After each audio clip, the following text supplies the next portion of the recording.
Sa kamera po, hindi ho si Risa Ontivero. Sa kamera. Ayun, tumama na si Boy Calmado. Si Estela. Estela na lang ha, para hindi tayo maano. Estela. Si Estela Ruiz. Pang 80s. Ang 80s ka banat ba yan? Di ba? Ano ang punto natin dito? Bakit kanyo inutusan ni Pangulong Duterte na bawat Pilipino ay wag na magbayad ng tax? Kasi nga ho, seryosong usapin na ho ito. Seryosong usapin na ho ito ng pagnanakaw ng kaban ng bayan itong Congress, itong House of the Representatives, mga magnanakaw. Legal na magnanakaw. At sabi nga ni Sasrogando Sasot, ano ba yun? Legal na korupsyon, di ba? Ito, panoorin nyo ha. Yung utos ni Pangulong Duterte, hinamon ni Pangulong Duterte ang publiko na huwag nang magbayad ng tax hanggang hindi nilalabas ng kamera, lalong-lalo na ni Romualdez, kung saan nagagastos ang extraordinary fund. O pang extraordinary copy, naku po, nadagdagan pa. Pang extraordinary copy, magandang pangalan ng kape yun, Tama-tama, magkakaroon pa naman kami ng Mocha Girls Coffee Shop. Ang mga bentahin doon, mga confidential funds, extraordinary coffee,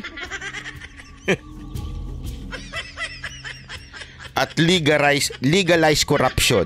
Panoorin natin to. Sa kanyang programang Gikan sa Masa para sa Masa nitong Lunes ng gabi, inihayag ni dating Pangulong Rodrigo Duterte ang kanyang saloobin sa isyu ng umano'y legalized corruption na nagaganap sa Kamara at kung papaano malalaman ng taong bayan kung paano at nasaan napupunta ang pera ng bayan. Sabi ng dating Pangulo, isa lamang ang paraan upang malaman ng publiko kung saan napupunta o nagagamit ang kanilang pera. So, the only way really to know the truth of where the money went or where the money goes is to open the books at makikita at each and every congressman kung magkano. And you will see there that hindi yan tabla, ma'am. Paliwanag ni Pangulong Duterte na sa pamamagitan ng pagbubukas ng Book of Accounts ng Kamara ay dito malalaman. By the way, gusto ko na uling purihin ng SMNI. Maraming salamat po sa inyo. Sa inyong pagbibigay ng espasyo kay Pangulong Duterte. Palakpakan naman natin. Bobby Maglinte. Alam nyo kasi walang mainstream media ngayon ang naglalabas kay Pangulong Duterte. Kung ano yung ginawa nila noong 2015, ginagawa nila uli ngayon. Pero mga kababayan, ako humihiling po ako sa inyo. Simpleng hiling lang po. Pag may nakita kayong topic na nanggagaling kay Pangulong Duterte, pakishare. Kahit kung gusto niyo yung topic ko na galing dito, okay lang. Pero kung gusto niyo yung kahit ibang topic na galing kay Pangulong Duterte, basta wag lang doon sa mga house show na mga vlogger. Jinko Corpus, maraming salamat. Buti kung 150 lang. Yun, 150 million Oo nga Hindi, alam mo, ito walang biro ito hiling ko lang sa inyo, pag may nakita kayong mga video na tungkol kay Pangulong Duterte, i-share ninyo, di ba? Ngayon, wag lang doon sa mga house show. Ano yung mga house show? Yung mga boses lang, yung mga clickbait tapos may boses lang. Yung pagka ganun, alam mong gusto lang kumita niyan. O di kaya, yung mga alam naman natin na patambling-tambling. Yung yung for the views lang ng mga vlogger. Alam nyo na kung sino yung mga yun Yung patambling-tambling. Di ba? Naman ang lifestyle ng mga politiko. Dito rin aniya matutukoy kung sino sa kanila ang tunay na Pilipino at nagpapanggap lamang na isang makabayan. Kaya hamon ni Pangulong Duterte sa publiko na huwag magbayad ng buwis maliban kung bubuksan ng Kamara ang kanilang Book of Accounts. Nakop! Hindi naman tayo mag-revolution. I will just tell the people, do not pay your taxes until Congress makes it public. Alam mo, ito talaga seryoso na. Seryoso na si Pangulong Duterte dito. Kasi yung mga unang bitaw niya na buksan ninyo ang pag-audit ng budget ng Kamara.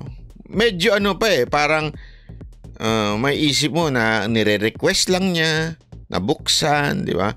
This time hindi na Utos na ito sa mga taga-sunod niya na huwag kayo magbayad ng tax hanggang hindi binubuksan ng Kamara ang kanilang budget. Tandaan ninyo, bakit kanyo?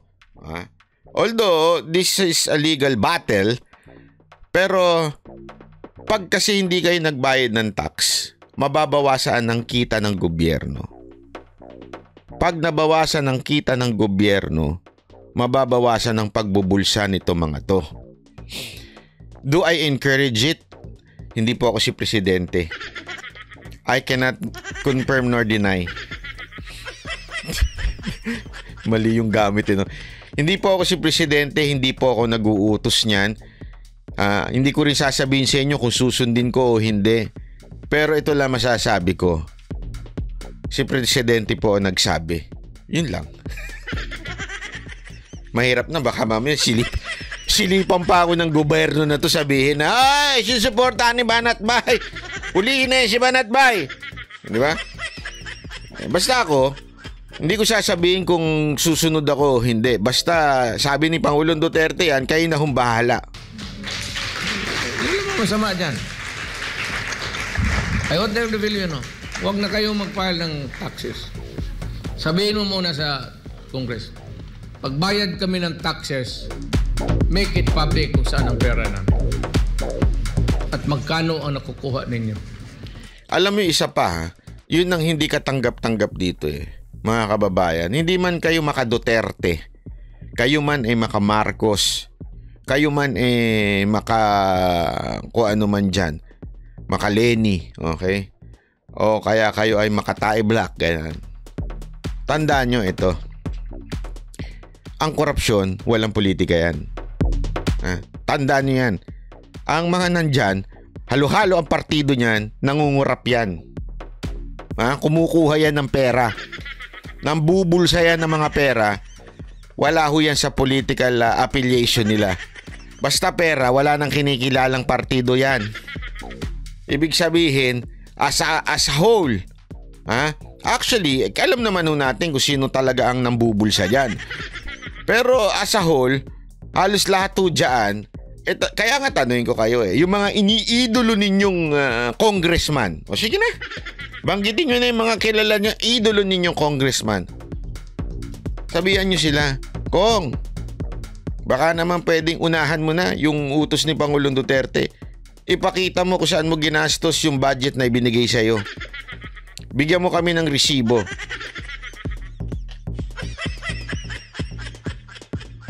Hindi, yun ang totoo, di ba?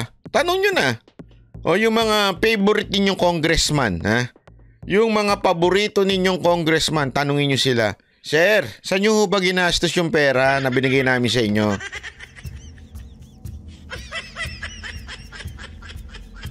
Yung mga pro-poor daw, yung ayaw sa anti-poor. Tanong nyo sila. Hindi, punta kayo sa page nila. O kaya, mas maganda siguro, alamin ninyo yung email ad nila. Hingin ninyo, Sir, magkano ho ba yung ginastos ninyo para sa Di ba? Dagdag ni Pangulong Duterte na ang hamon na ito ay hindi isang banda, kundi isang legal demand.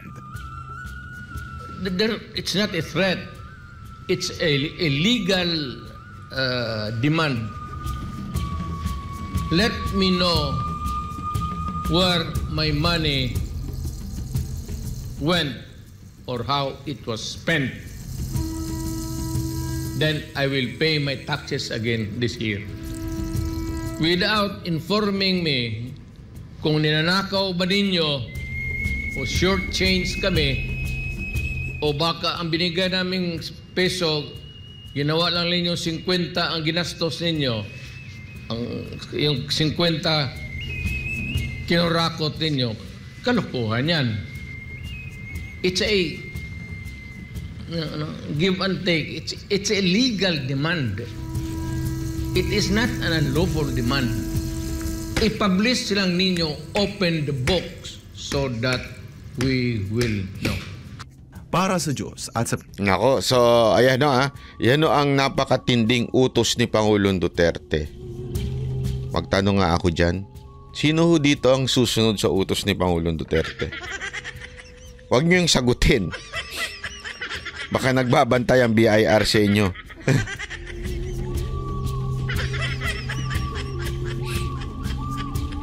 Basta yan lang ang lagi niyong tatandaan. Tuwing tayo ay umiiyak sa pagbayad ng tax natin, yung mga mambabatas natin, ginagamit nilang pamamasyal, ginagamit nilang makabili ng mga magagandang sasakyan, ginagamit nila yan para sa iPhone ng mga kabit nila. Diba? Yan, isipin mo, tayo ang dahilan kung bakit sila may parausan. Anong pa? Pangit naman ng lengguwahe mo, Banat Bay. Totoo naman eh. Ano sa tingin nyo, mahal sila? Hindi, tanungin ko kayo.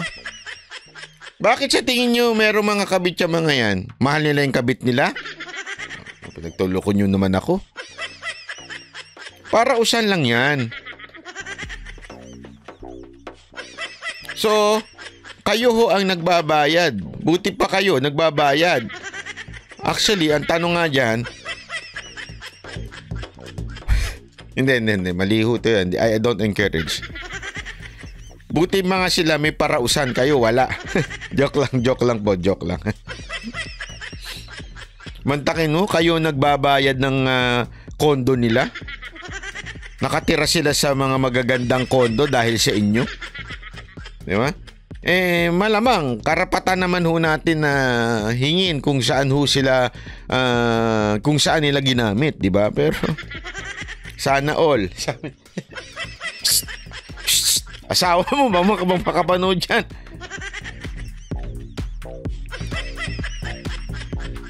Hindi, alam mo. Alam ko yan. Maniwala kayo sa akin. Maraming mga nagre-reklamo sa akin. Eh. Reklamuhan ka na si...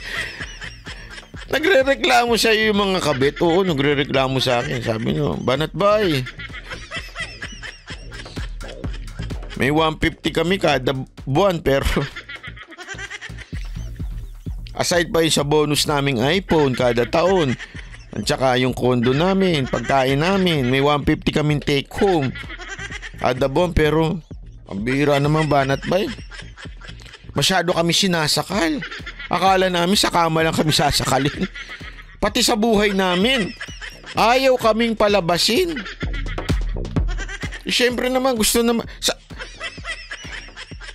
ito lang biro ito. Sabi nga ng mga kabit, Banat Bay, paano ba naman yun? Sayang naman yung binibigay sa amin. Di kami makapag-party.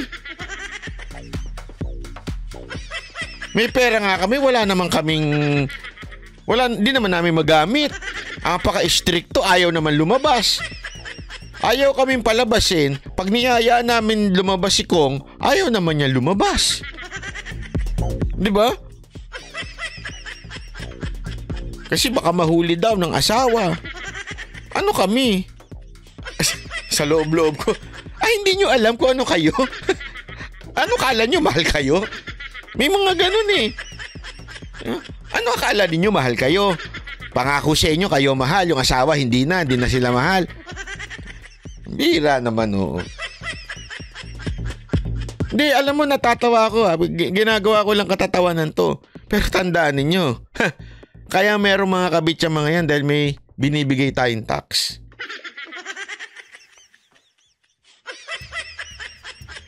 Yan ang katotohanan. Wag ko tayo meron nga yung isa. Nako, ayoko na lang pero membro ito. Nako, mataas na membro ito. Ng ethics. Ang kapal ng muka. Ang kapal ng muka. Membro ng ethics.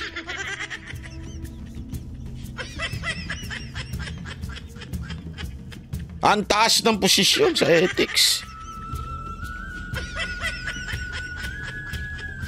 Pero yung kanyang anak, yung kanyang inanakan pala, at yung kanyang ginawa, at ang ginawa niya magkapatid. Kung magaling lang kayo mag-research, makiri-research nyo yan. Lumabas yung video na yan eh. Talagang humihingi sila ng demand kasi mantakin mo tinalo sila magkapatid.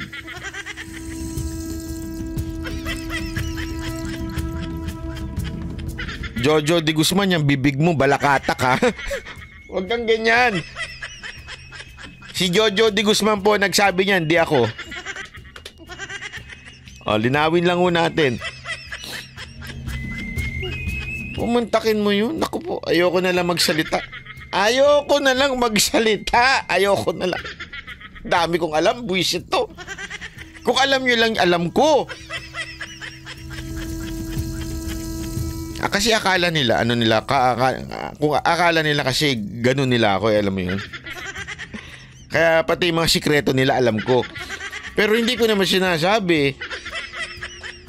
Mahirap naman sabihin, di ba? Pag sinabi ko, libel pa abot ko. Pero pag iniisip ko talaga, sabi ko, ang ganda ng jowa nito, pambira. Chic. Munti ka na. Kaibigan mo yung banat ba? Huwag kang ganyan. Banat ba? Huwag ganon. Papahamak mo yung tao eh. Di ba?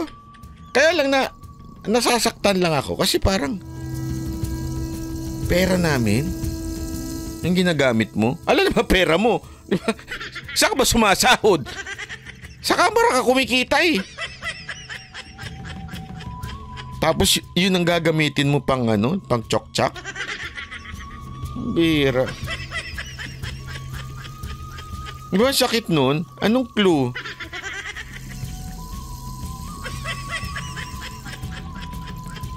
Clue kayo dyan. Wala nang clue. Huwag kang gayon, ha? Masama ugali ninyo. Mga siraulo kayo. Punta na tayo dito sa China.